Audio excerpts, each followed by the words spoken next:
I'm Shari Jonas, and this is Launch, the podcast for parents with older kids in their 20s and 30s who are struggling to launch into adulthood. And that can look different for everyone. But for a capable young adult who is simply not moving forward, something must be done. When your son or daughter is choosing not to work, study, contribute, or participate in anything, it makes me think of the expression, still waters run deep. What's really going on beneath the surface with all that idle time at home? Why won't they take on responsibilities? What's stopping them from stepping out into the world, discovering themselves, and figuring out what lights them up? Each week on Launch, my guests and I talk about the issues that your adult child might be struggling with and how you can help. Because as I often say, doing nothing is not an option anymore, not for you or for them. Today, my guest is an expert in this field, and I'm thrilled to have the opportunity to speak with him.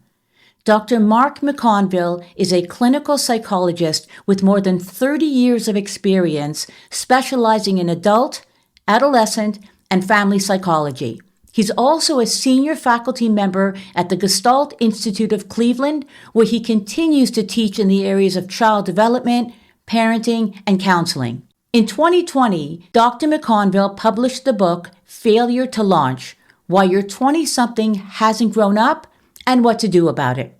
This is truly a groundbreaking guide for parents who are not just asking why their young adults are struggling to launch, but talks about the developmental skills they need to make that transition, such as developing responsibilities, finding purpose, and learning what Mark calls interdependence.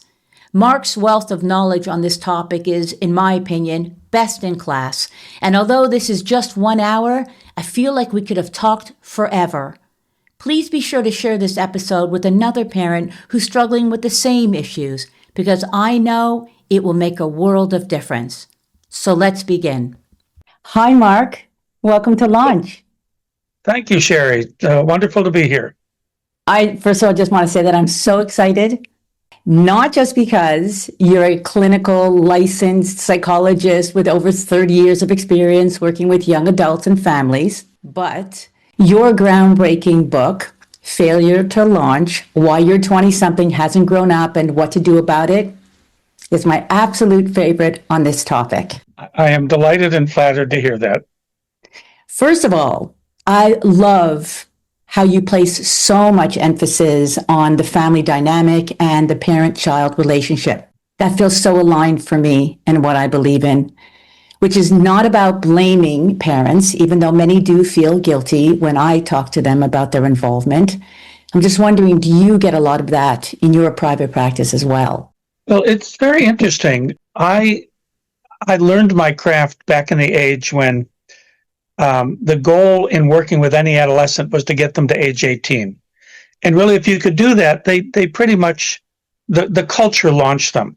Well, that changed gradually over time. And so somewhere, I can't quite put my finger on the calendar, but somewhere around the turn of the century, I began to get more and more kids in the 18 to 25-year-old range referrals. And I was targeted because I'm an adolescent specialist. And where their concerns were really not young adult concerns. They were much more adolescent, teenage concerns, quarreling with their parents, arguing about whether to get a job or go back to school. And what I learned over time was that the individual therapy model often was fruitless. That I might have this young person in my office and have a thoughtful and candid conversation about their status in life, and then they would go home as a 22 or 23-year-old and re-enter the dance of a 15-year-old with his or her parents. And that's when I realized I have to find a way of getting parents involved. When I say this to parents, my response to them when they sort of come up with this guilty reaction is, it's not your fault, but it is your responsibility. Yeah, I like that way of putting it. Yeah, because first of all, I find that to be very empowering. Because I love knowing that if I can change something that I'm doing, that it has an impact. Mhm. right? So parents say, I have no more control, but it's not about control, it's about influence. Actually, Yeah. I read a Pew research report that said most parents of young adults feel that their children's failures and successes are a reflection of their parenting. Right. And here's Yeah. something that I loved reading in that same report. 69% of young adults say their parents are as involved in their day-to-day lives as they like. In fact, they're fine with it. And about 1 in 5 say their parents aren't involved enough. So I read that same statistic and I was really quite surprised by it because those aren't the families that are reaching out to me. The ones who feel things are fine, where the young person appreciates the parent's support, the parent appreciates having them living at home. There's it's a substantial percentage, 50 maybe a little higher, that are between 18 and 26 who are living at home with their parents. Don't quote me on that statistic, but the great majority of them feel pretty good about it. But as I said, those are not the families reaching out to me. Yes, I think the difference is this is for healthy adult relationships, parent-adult relationships. That's the goal. Yeah. The goal is to help the parent and adult child improve their relationship so that the adult welcomes their parents' involvement. They don't see it; they see it in a better light.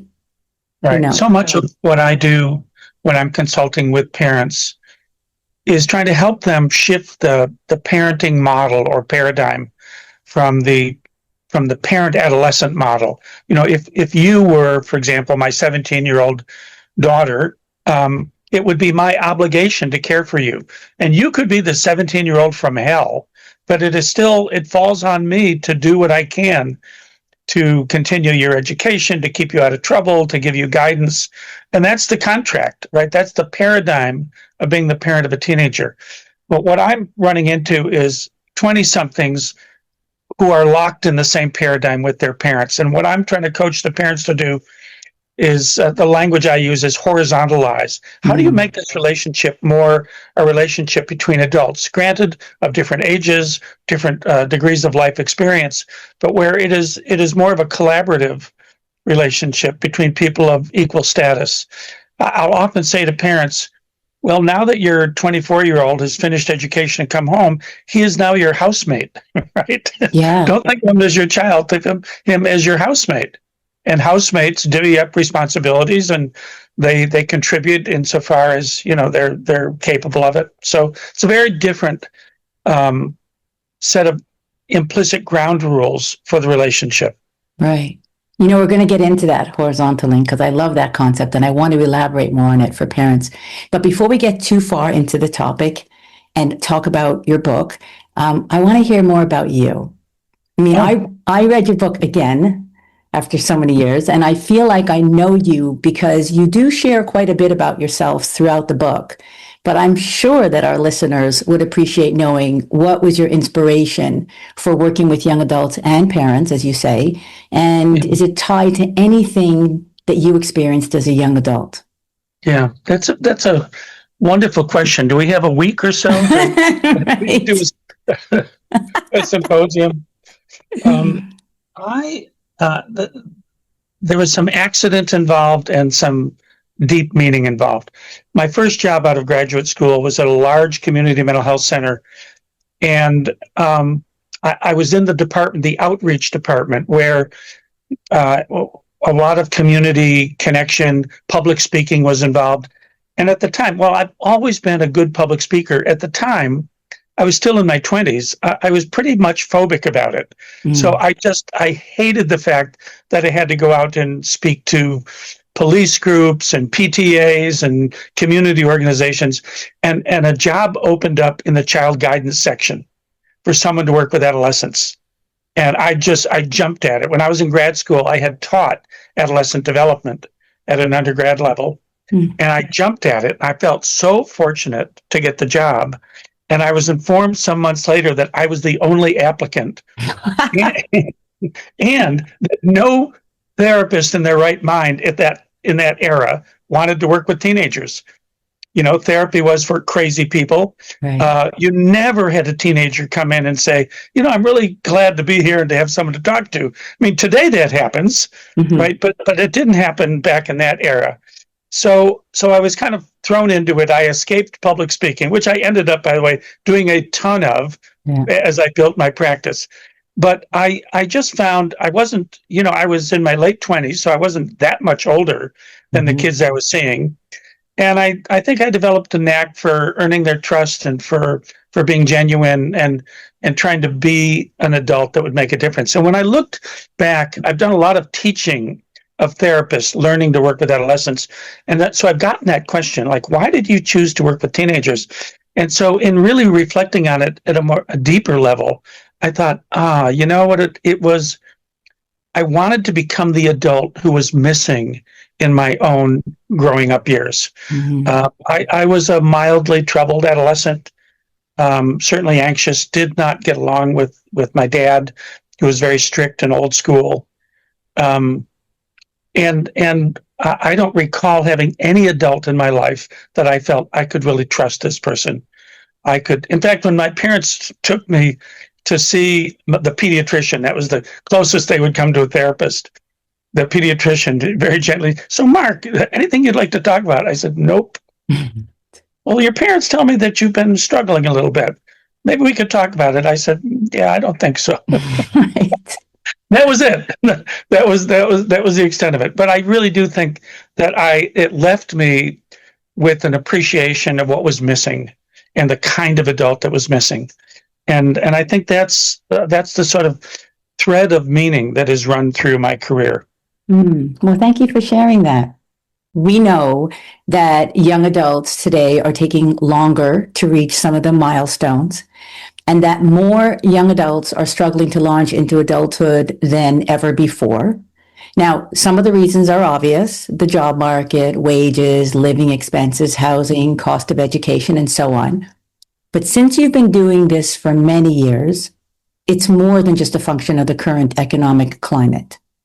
So what changes have you seen in young adults over the years that can help parents understand why this might be happening to them? Yeah, well, the nature of parenting has changed, and it's changed dramatically. I recently went back and took a look at the sort of granddaddy of parent advice books, which was by Rudolf Dreikurs, Children the Challenge. He introduced the concept of consequences. And I was surprised as I leafed through the book to see how often he cautioned parents against spanking. And I thought, oh my God, that's today. If you spank your child, you're going to have a social worker on your doorstep, right? Yeah. But there was no one thought anything of it back in the 50s or the 60s.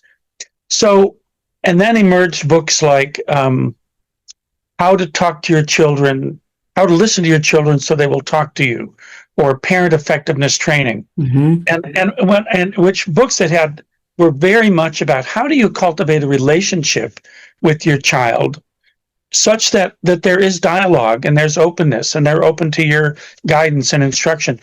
And I could only think, I recalled talking once to an elderly gentleman, has since passed, who was a friend of my father.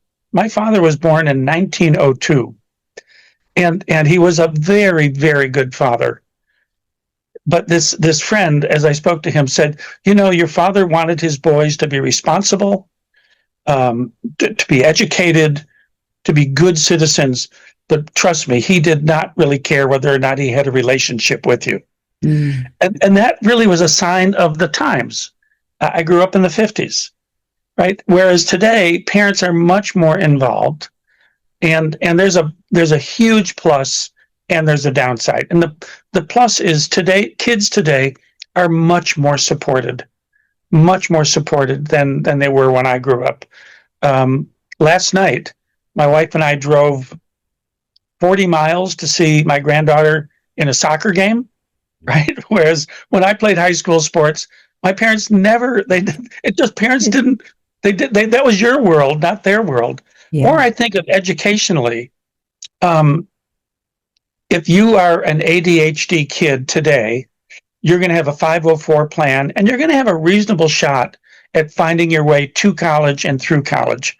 Well, when I was in high school, you were not going to college. You simply weren't. You were going to be sent to, you were going to go to trade school or vocational training. So there's just so much more support. Parents really cultivate relationships with kids, and we see kids really profiting from that support. Now, the flip side, the other side of that coin, is we sometimes find kids who are so accustomed to adult support that when they reach this transition that we're talking about from adolescence into emerging adulthood, where you really have to take on self-support, that often they're at a loss. Yeah. And it will be, sometimes it's observable in the simplest things, like, make a phone call your dentist and reschedule the appointment. I'm not calling the dentist. And the truth is, I don't know how to call a dentist. I'm only 19. Those are things adults do. Me, the 19-year-old, I've never done that sort of thing.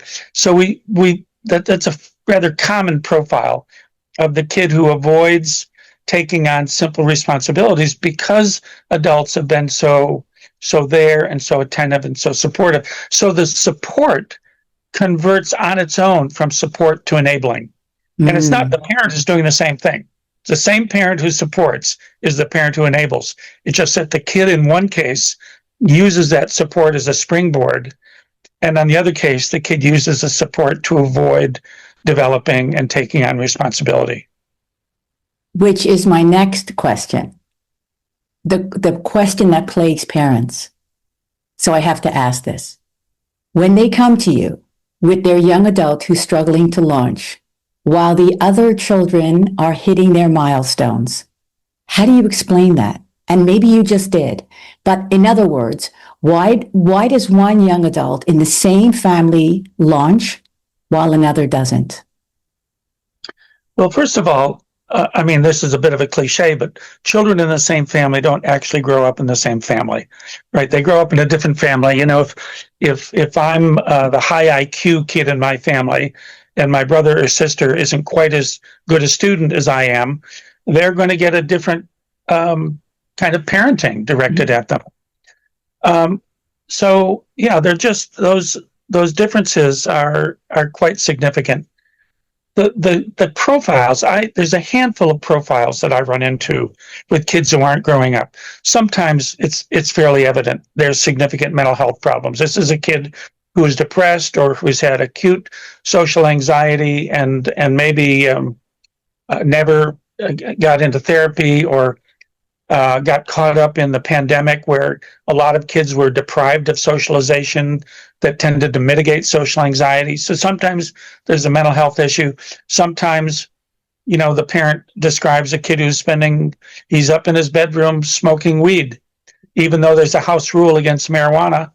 Every night, somewhere where he's playing video games between midnight and 4 a.m., if they get up to use the bathroom, they can smell the marijuana. What are they going to do? Throw them out?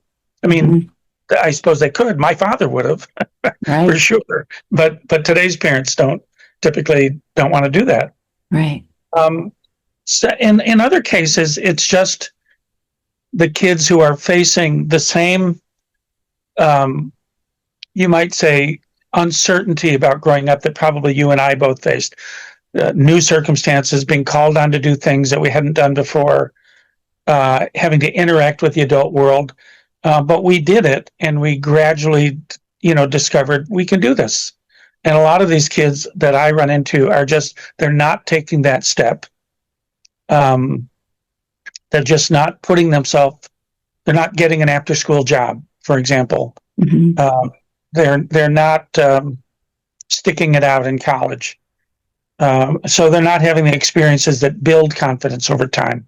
Right. You talk about 3 developmental challenges that young people need to master in order to, and I'm using your words, chart your own path in life, which are becoming responsible, becoming relational, and becoming relevant.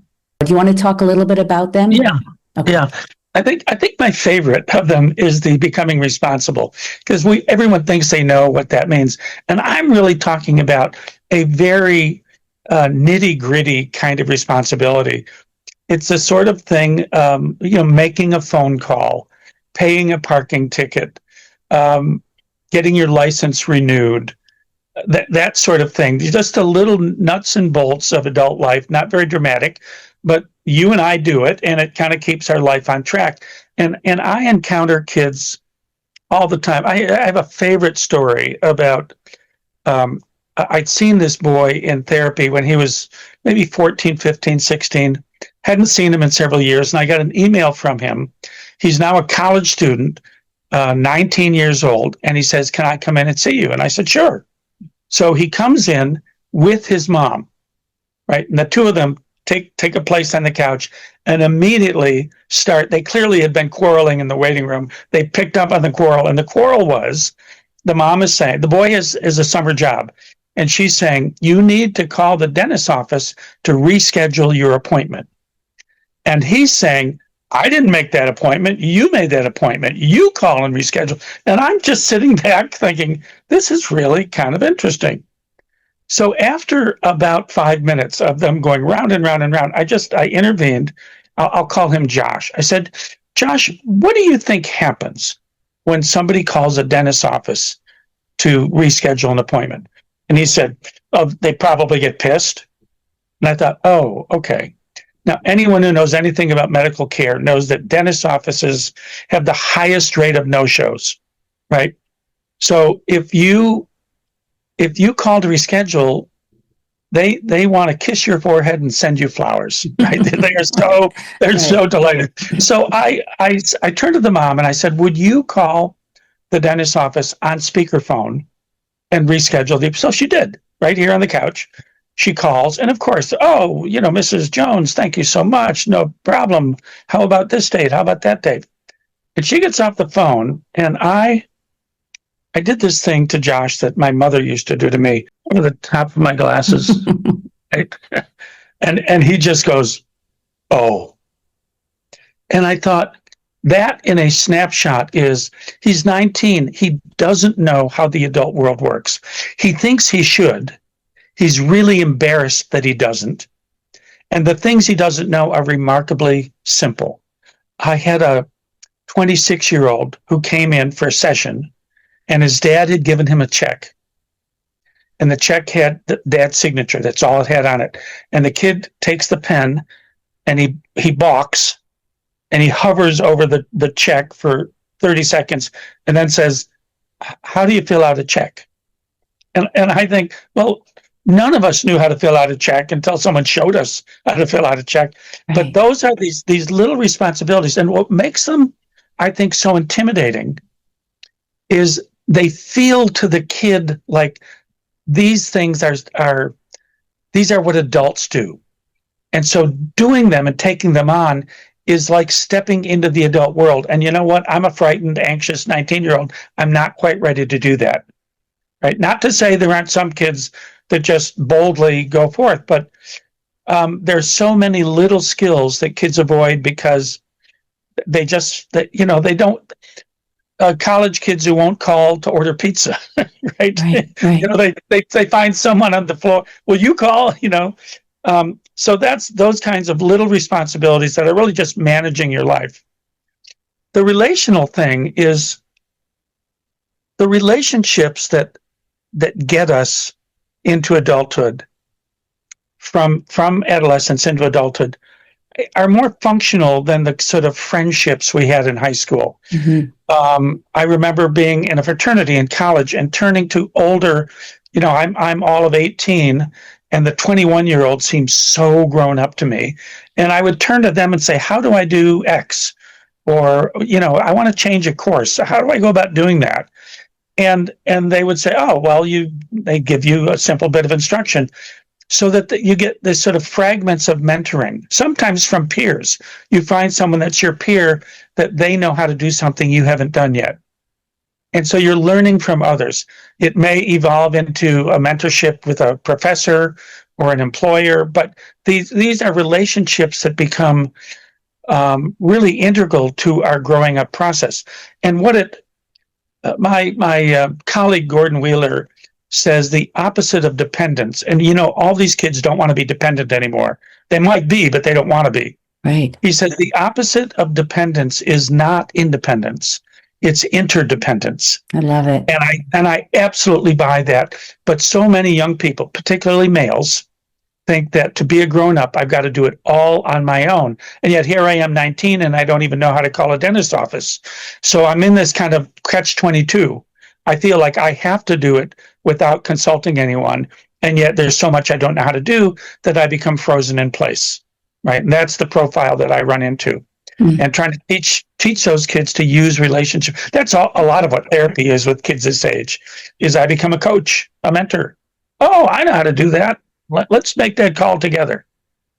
Then the third one of relevance is a little harder to sort of put your finger on, but it's, do I imagine that there's a place for me in the adult world? I don't have to know what that place is, but do I see it as probably ultimately friendly territory?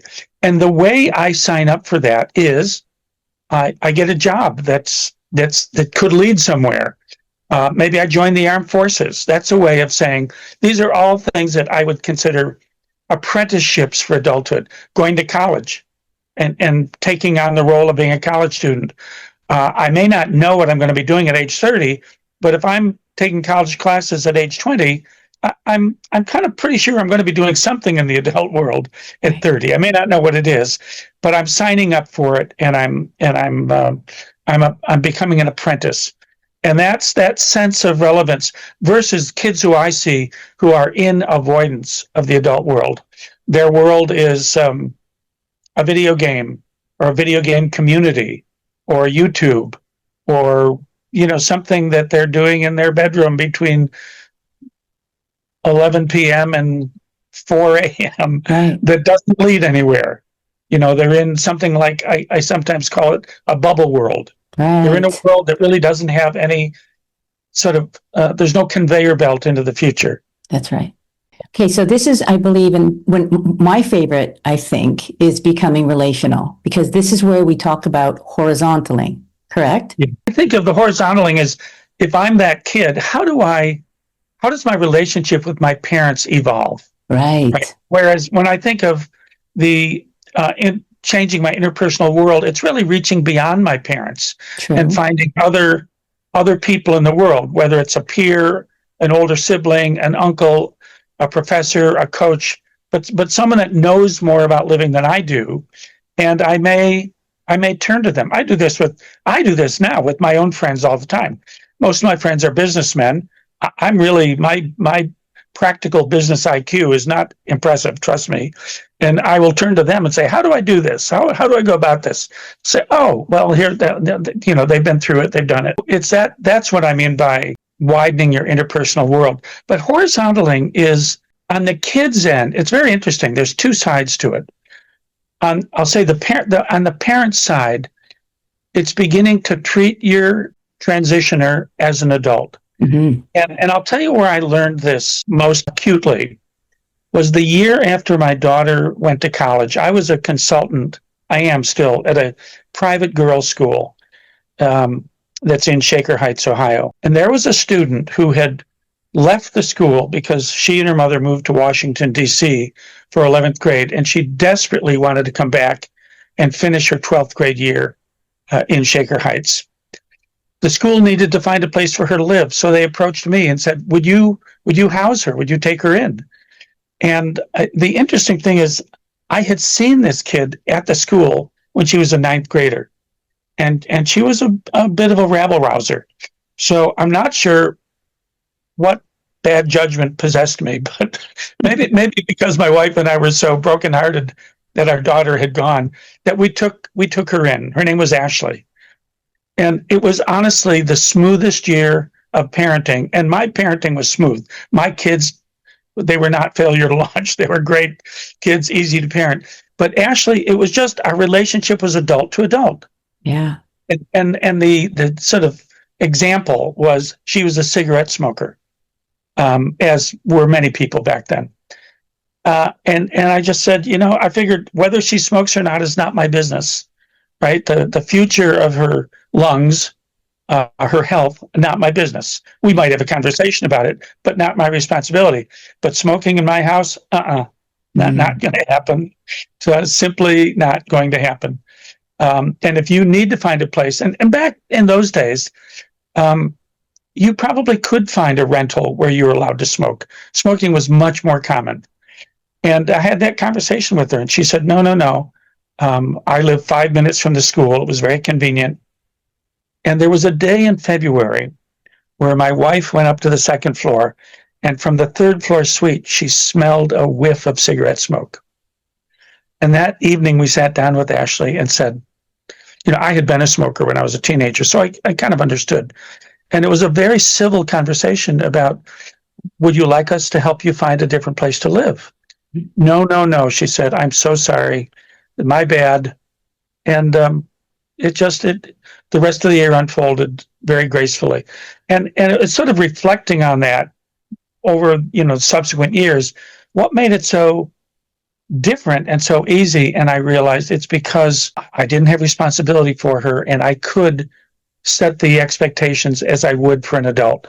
An example that I use in the book, a kind of thought experiment, is I say, just imagine that your son or your daughter were not actually your son or daughter, but was a distant nephew or a distant niece, someone you haven't seen since, childhood, but now they've maybe moved to your city to attend school, and they're going to live with you. How would you organize the relationship differently than you do with your own child? Right. And for most people, it's a very simple thought experiment. Oh, well, I would do this, and this. I wouldn't feel it was my job to teach them to be responsible, but I would tell them, I don't want food dishes left in your bedroom because it's my house, and that attracts insects, and I don't want it. So I'm not trying to parent you. I'm looking out for my own self-interest, right, the way I would if I was a landlord. And of course, they're not your distant nephew or niece. But it gives you an idea of what to aspire to. Yes. To make this relationship so it is more horizontal. There's a quote that you have from your book, and I want to read it. Okay. This will explain why I like this so much. This developmental achievement has significant positive consequences for the transitioner. For one thing, it affirms and enhances their new sense of feeling like I'm an adult. For another, now beginning to see his or her parents as ordinary people, the young adult begins to develop a tolerance of parental disappointment and disapproval. Yeah. Both real and imagined. Yeah. This is not to say that parental disappointment becomes irrelevant. Rather, it becomes bearable. This is an incredibly important dimension of beginning to think, feel, and behave like an independent adult. Yes. I'm so glad you read that quote. I was so proud for writing it. I really was. I love it. Sort of people know, but so every age in developmental psychology, every stage has what are referred to as developmental tasks. Mm-hmm. And it's a task you have to take on. So if you're a preschooler, if you're a toddler, you have to learn to manage, you need bowel control. You need toilet training. If you don't master that, you're not going to go to preschool, right? When you go to preschool, you have to learn how to manage conflict. You can't bite the children next to you, mm-hmm. right? So these are tasks that once you master them more or less, you move on. Well, one of the developmental tasks in this transition between 18 and 25 is I have to learn to make my own decisions. And if I'm going to do that, there will be things that would not have been my parents' first choice. Some parents are very active in insisting. I recently spoke with a family where the parents are saying, you must go to college in state. Even the family could afford to send the kid anywhere, mm-hmm. but you must go in state. And which I think is incredibly heavy-handed, right? Good kid, good student. In other cases, the disapproval is more implicit. When I said to my father, I'm going to major in psychology, I'm from an Irish Catholic background. Irish Catholics are not known for their psychological sophistication. I'm sorry, right? Just not. And I know that because I did a lot of training of therapists in Ireland. and I love them, wonderful people. But I could see these are like my comrades from the 1960s, just starting to kind of get into understanding ourselves. And so when I said that to my father, he didn't say a word. He cocked his head, a gesture that said, "Huh?" Right? And I needed to be able to say, "That's okay. That's the price of me doing. My agenda can't be to just please my dad." Right. Right? If that's my agenda, I will never grow up. Right. Right. So yeah, I'm so glad you read that. I think it's important, and it's very hard. If you have parents that are opinionated or controlling, it's a real task.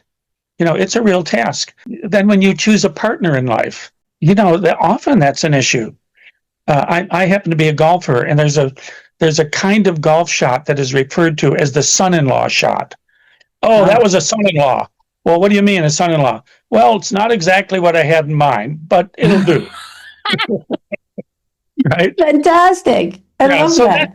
That's, if you're going to make your own choice of career, of where to live, of partner, then chances are, maybe not. You may have parents that are just, I want you to be who you are, and I will support that, no matter what your choices are. Those parents exist, but they're probably not the norm.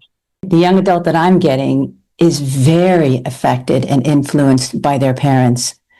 And the disappointment it fills them with so much shame. And I'll often say, whose voice is that in your head?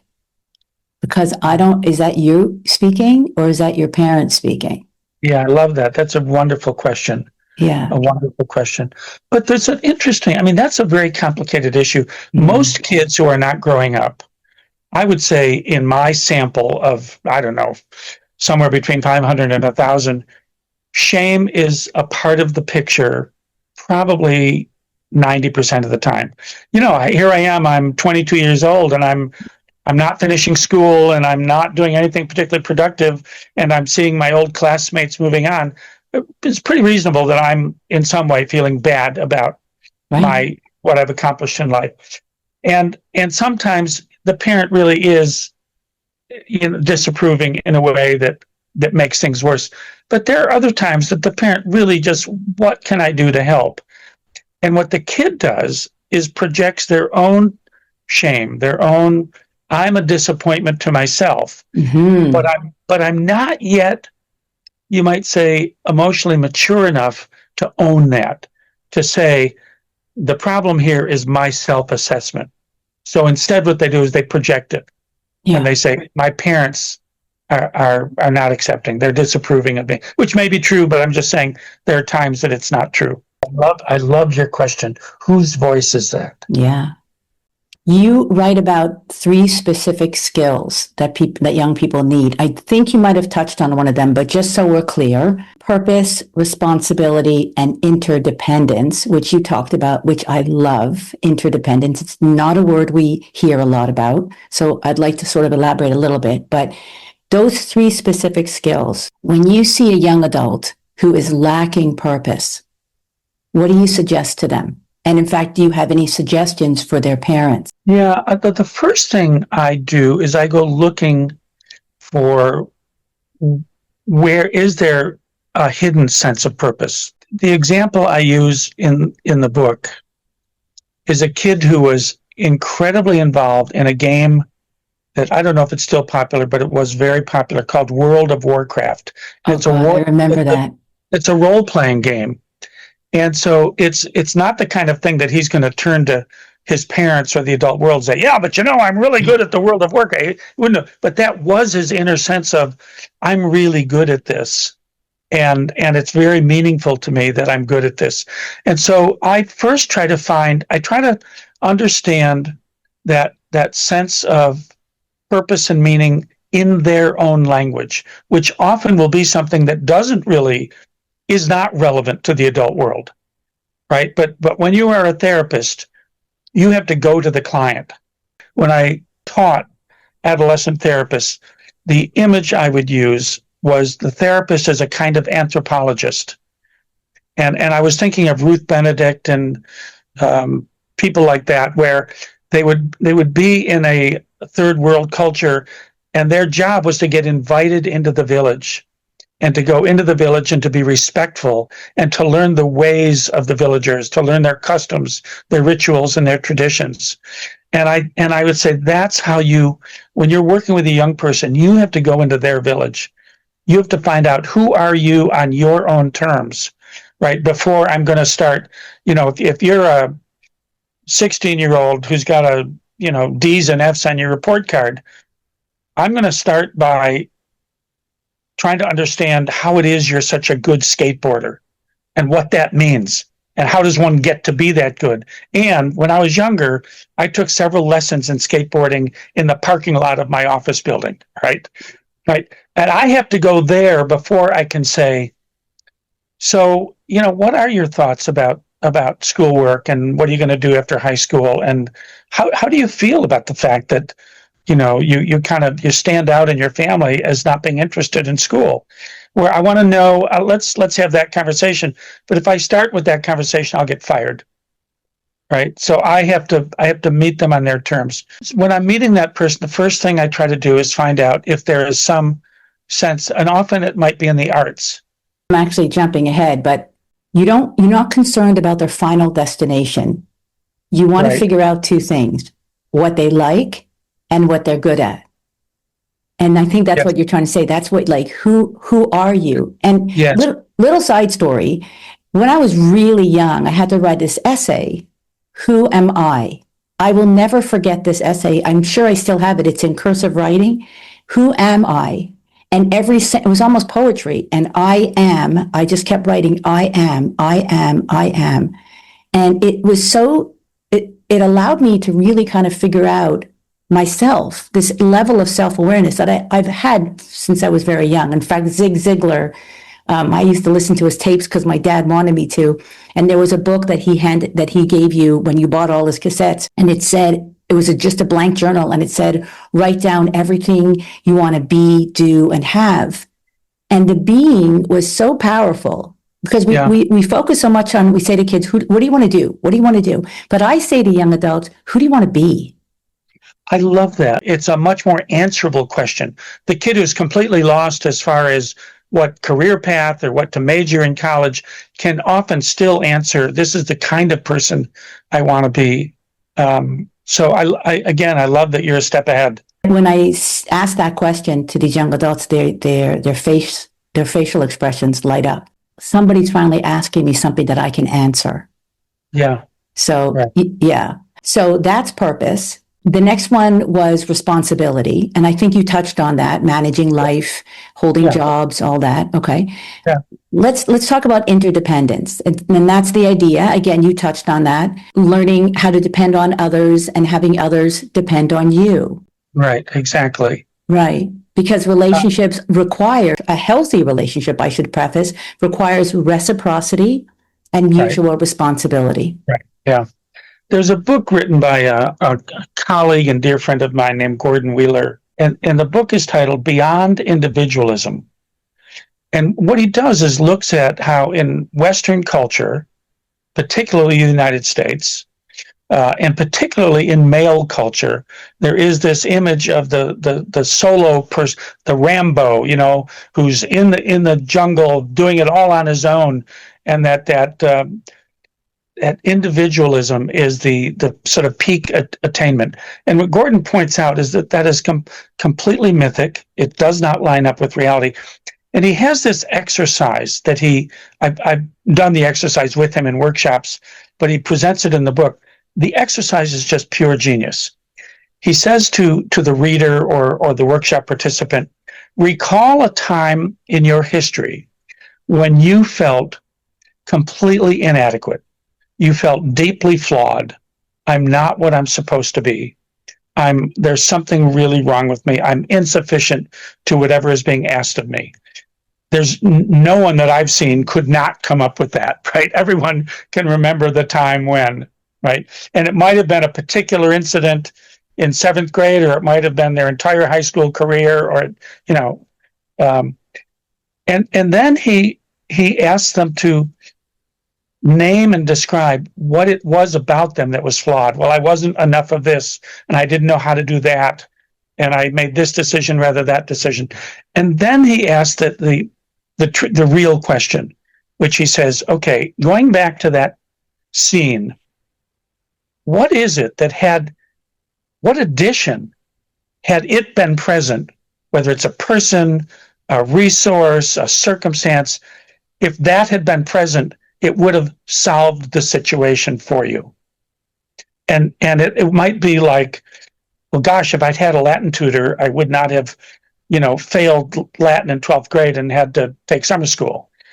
But his bottom line point is those failures and flaws are situational, but people tend to internalize them.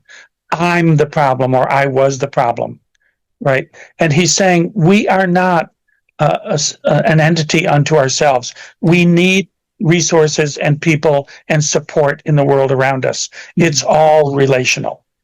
And even people that think they've made it entirely on their own, that's a myth that they've constructed for themselves. Right. Nobody does it without help. I want to talk about anxiety because so many young adults are struggling with it.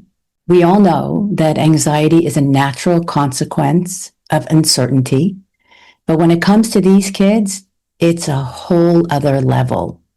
And in your book, you call it developmental anxiety, I believe. And I'm going to quote you again. Yeah.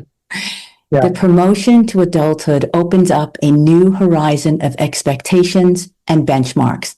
It alters their experience of self and identity and requires letting go of the safe and predictable habit patterns of childhood and adolescence.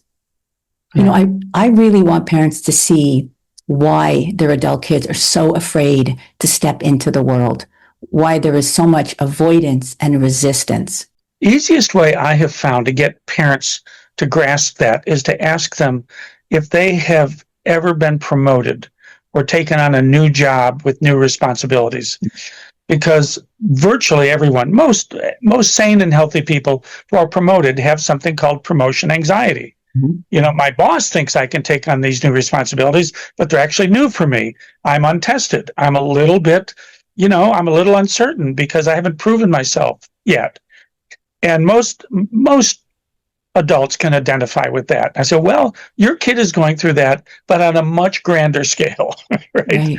He's really stepping out of one whole level of identity. I often reference 12th grade. Most everybody by 12th grade knows who they are. They know what lunch table to sit at. They know who their friends are. They know what their rule is in the school community, right? So identity is pretty solid. When you step out of high school, either into the work world or the educational world, you're shedding that identity the way a snake sheds its skin. You step into a new world where you don't know who you are. Yeah. Am I still funny? Right. I was a terrific athlete in high school. Will I just be average now that I'm in college? There's this whole level of uncertainty. And if COVID taught us one thing, to quote you earlier, uncertainty is the mother of anxiety. Right. Yeah. We as human beings, we do not like uncertainty. Right. We don't like it. Right. Even if you're a fan of haunted houses at Halloween, which are bundles of uncertainty, that someone is certainly managing that haunted house. Right. So it's not genuine uncertainty. Right. So that's, I try to, getting parents to the point of being able to say, oh, yeah, okay. Because it's so diffuse. Whereas when you have a job promotion, it's pretty obvious. All of a sudden you're going from managing 3 people to managing 12 people. I've never managed 12 people before. But when you're stepping from the world of structured education, as in high school, to where education is kind of an open field, you can go to class or not go to class. You don't do an assignment, nobody's going to call you into the principal's office or call your parents. It's a very, very different world loaded with uncertainty. This is something that I have shared with my kids because I do, as an older person, I do try new things in my life. And I share this with my children because I want them to continue to try new things and not be afraid and to step out of their comfort zone. So when I wanted to start a podcast, I had the same fears that a young adult would have. And you say this in your book. Am I capable? Which is the competence question. Yeah. And will I be taken seriously? Will I be accepted in this world of podcasting? And that's the validation/shame question. I want my children to know that the same concerns you have, I have. Yeah, that's wonderful. And of course, I love that you can be articulate about that. There is a philosopher at the University of Chicago named Agnes Callard, and she wrote a book called Aspiration. And I read most of the book, but she had one idea that just, I fell off my chair. She said, aspiration is, I want to become something that I am not yet, right? So by definition, I'm aspiring to a state that is beyond my current development. Mm-hmm. And what she said is the imposter syndrome is intrinsic to aspiration, right? And I'd always thought of it like, oh, I thought it was my own personal neurosis, right? Like, who am I to do a podcast? Or who am I to write a book? Who am I kidding? You know? Right? And she says, no, it's not you. It's not you. It's the nature of aspiration that you are arcing towards something that is not yet supported by track record. Yes. Right? And so it just comes with the territory. I love that insight. Yeah. I love it. Okay, so we've been really exploring what the young adult is struggling with because it helps parents to get that insight. But I want to move on to helping parents take some action. So, what do you find is one of the biggest mistakes that parents make when they have a young adult who is struggling to launch? Now, I could put it another way. I can say, what are parents doing, often out of love and with the best intentions, that can unintentionally keep their young adult dependent? Well, let me say first, an image I often use with parents is, imagine your child were a line on a graph, like the stock market or something. And what direction is that line going? If that line is trending upward, then you don't need me. You don't need my help. Anything you're doing for them qualifies as support. You're paying their cell phone, that's support. You're supplying them with Wi-Fi and they can tap into the family Netflix account, that's support. If the line is trending upward. If the line isn't, if it's flatlining or it's going down, those same behaviors now qualify as enabling, right? And I think that's where parents, they bail their kids out from things that really could be useful learning experiences. You've got a kid who's tried a couple of years at college, kind of lost interest, has had a couple of summer jobs, but really doesn't want to get a job because, after all the jobs that are out there are what his generation calls shit jobs, right? Which is, you don't have a college degree. You're not going to be hired as a executive vice president, right? So you're going to work at a coffee shop or in a warehouse or something. And this kid is saying, I don't want that kind of a job. And so the parent's faced with the dilemma. I have a kid that needs to be doing something constructive, either needs to be in school or needs to be working, right? But laying around doing nothing at age, whatever, 20, 21, 22, that doesn't work. And the parent sort of implicitly takes it on like it's my job to get you to work. And granted, in a lot of families, that's enough. You annoy your kid enough by nagging them that they actually go and get that job. But again, those aren't the parents that reach out to me or to you. It's the parent, the kid doesn't get annoyed enough and get the job. Right. And the parent continues to harp and harp and harp. And my message to them is, it's time for you to stop harping and decide how you're going to change your own behavior. What are you going to do differently? And I have an example that I often use with parents. And it's a rather trivial example because there wasn't much at stake, but I'll describe it. When my daughter came home from college, second year, terrific student, very committed. She wasn't a problem. She was a great kid. But our house rule was you work during the summer to earn your spending money for the school year. And she gets home at the beginning of May, and she's not apparently doing anything to get a job. And so we start to nag her. And she doesn't like being nagged, so she gets annoyed, and it just got unpleasant. And this is with a kid who is nothing but pleasant. And so after right around Memorial Day, I conferred with my wife, and I went to my daughter, and the first thing I did is I apologized. I said, Mom and I really are sorry that we've been nagging you. And the second thing I said was, we've decided it's up to you whether or not you get a job. It's your call. You can get a job, not get a job. We love your company. We love having you around. But however, when the tuition bill arrives, as it does in mid-August, I'm going to take a look at your savings account. And if you've got X number of dollars in there, I will write the check for school. If you don't, not a problem. Don't worry. You can work during the fall, stay at home, work during the fall, save up money, and go back to school in January. And we will be fine with any and all of that. 2 days later, she comes home and tells us that she has a waitressing job out in Grand Falls. Okay. Now, that was a trivial example. There wasn't much to say. This kid wasn't going to drop out of college, right? But when I look back on it, I think it's the parent deciding, what will I change? Simplest example is, well, now that you're turning 21 next month, so as of your 21st birthday, you need to have your own phone plan. And I'll be happy to go up to the AT&T store with you, because I've done that before. And but you and by the way, your brothers and sisters, when you turn 21, will all be off the family phone plan, right? Or this is a little trickier, but at that point, we expect you to contribute to Wi-Fi, because after all, you're probably the major user. And things like, the gas for the car. Right. Or one of my favorites is, when you moved back home, our monthly grocery bill went up by X, right? Yeah. $140. So we would like you to contribute $140. So beginning to that distant nephew kind of thing, where we're asking you to carry your own weight. And the thing about the phone is a trivial example, but it represents the paradigm change. I'm not telling you have to get a new phone.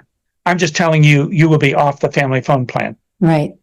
And the reason isn't because you're a bad kid, or I want to discipline you, or you're being punished for not working. That's no. The reason is you're turning this certain age at a certain time, right? 21. I mean, I've had parents have this conversation with 30-year-olds. Well, now that you're 30, it may be time for you to have your own, phone plan. Right. Again, if you've got a kid that's growing, that's on the up, then you don't worry about that sort of thing. I joke, and this is just a slight exaggeration, that my daughter, the same daughter, was on my Netflix account right up to about the time that her annual income exceeded mine. Which it does. Right. I'm delighted. But so when someone is making that progress, you don't worry about it. You want to help them out? You want to take them on vacation? Want to treat them to dinner? Go for it. It's, wonderful. But when you see that they really are, they're just kind of living the endless summer, living at mom and dad's country club, that's when it's time to begin thinking about what services could we pull back that would be appropriate given this age.